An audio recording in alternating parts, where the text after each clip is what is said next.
It's a good day. Still, nagpe-prepare kami for party tonight.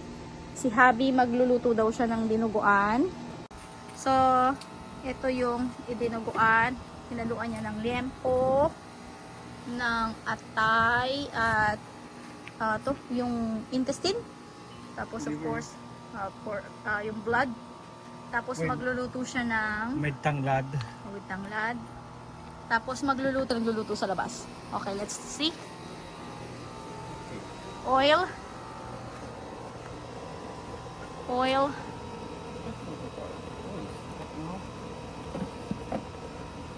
Then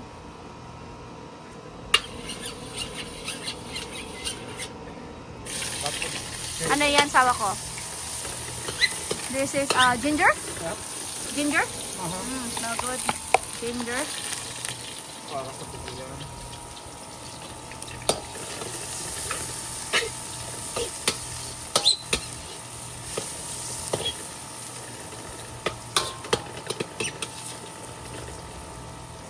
Bango.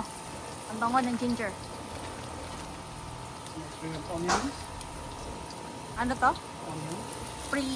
Pre-chop na rin siya ng onions. So, ginawa niya kagabi, nag-ano na siya, ayan o, style namin pag may mga handaan. So, minsan na ng chopping ng mga ingredients para dire-diretso yung cooking. So, ginger, then sauteing the onion. Medyo malikot po yung kawali natin.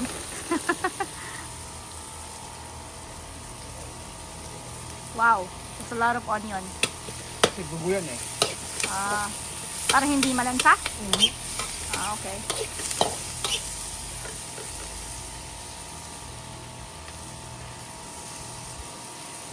Beautiful day. Look at that. Maraming mga birds. Pasensya na po sa background ng AC. Kasi nandito kami sa backyard. And this one is garlic. Garlic. Hindi siya nagtitipid. Sobrang dami niya maglagay ng sahog or ingredients. Huwag mong sipariin ang sahog. Pag pamilya kakain, pantay. Yeah, hindi siya pantay. Pero okay lang. I think mas maganda gamitin mo yung malalim. Ha? Yung malalim na stainless na pot. So, mixing your ingredients. Kasya ba yun dyan? Parang liit. Tignan natin. Wala akong pa. Pag nag-golden brown na sila, dami yan. Pwede na yan. Yung asawa ko po, dati siyang nagluluto sa isang Filipino restaurant dito. Yun yung isa sa mga una niyang trabaho. So, nandun siya. Nagluluto ng mga breakfast, lunch, nagpapakater. Ngayon, syempre iba na yung field of work. Pero passion niya talaga cooking. Mahilig siyang mag-experiment ng any type of recipe. Mahilig siyang mag-adventure. Sabi sa'yo, maliit yan. Kailangan mo ng mas malaking pot.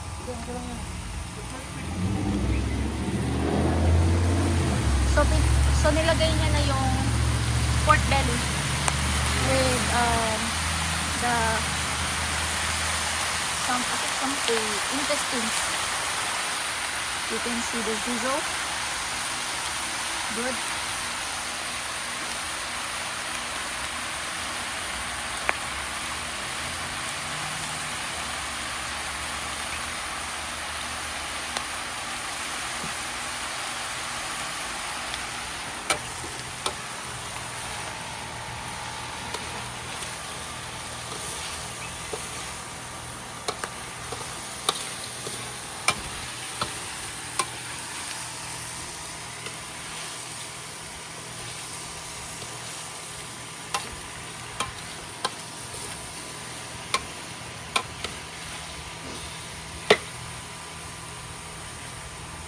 Sa totoo lang po, ang bisita namin is konti lang.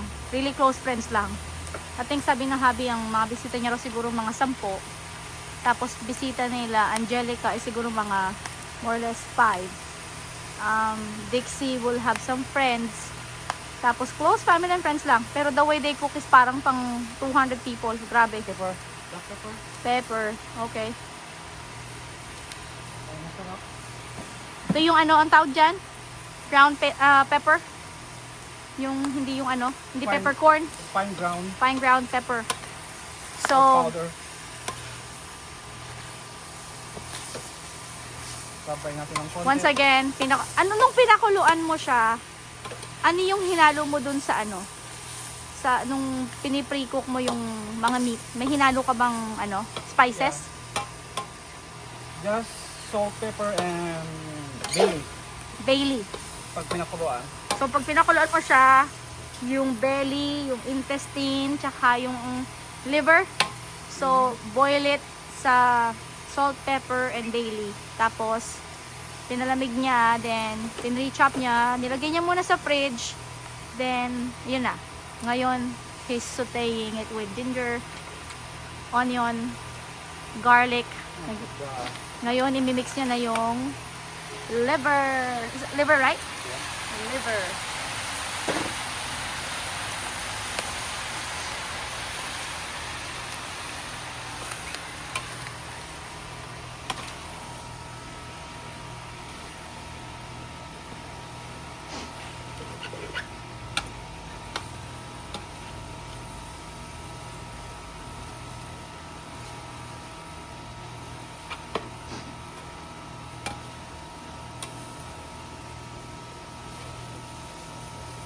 Mix well para maganda yung combination ng meat.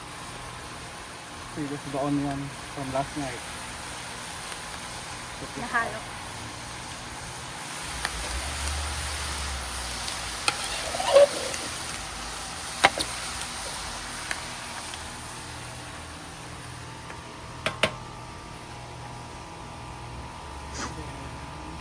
So, konting asin.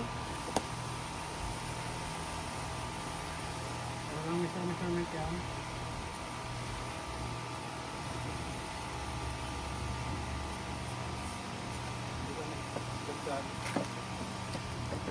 Alright. Ano yung nilagay mo? Pork cubes. So, wala yung powder. Normally, ginagamit mo Okay lang, powder. powder cubes, okay lang.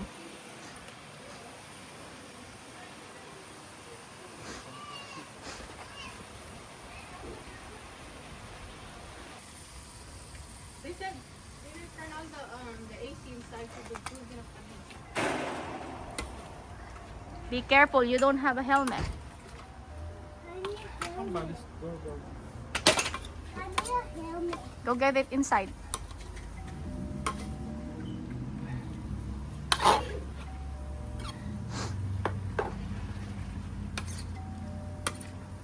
Sino na mag... Doorbell. It's locked, Mommy. It's locked. Mommy, it's locked.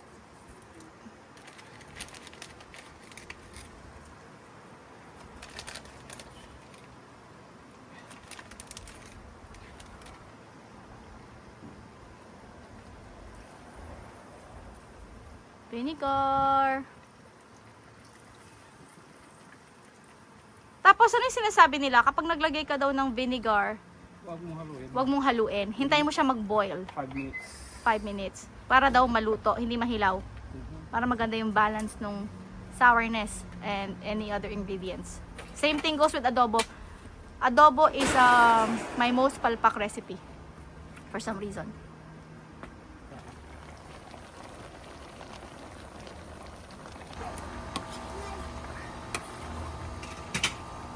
Main ingredients. With tanglad.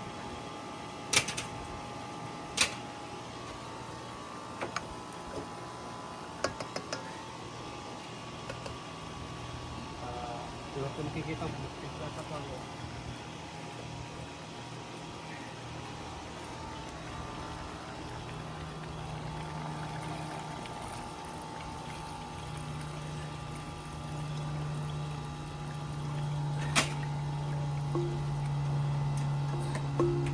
Overflowing. So, mix. Tapos nyan, Siyempre na kung kailangan magdagdag ng salt. so, salt, pepper to taste. Kasi siguro magtimpla. Let it simmer. And May nakalimutan tayo. Yung siling haba. O ang siling haba o yung green chili. Ano? Ay, punasan na lang, no? Punasan na lang. masyadong mababa. Ayan.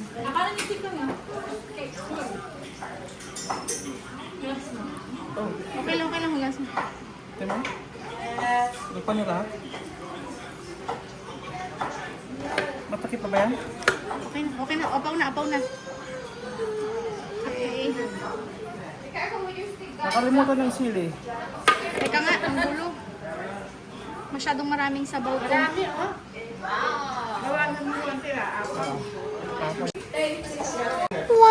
Here is the finished product of dinuguan. Tawag nila dito chocolate meat. There you go.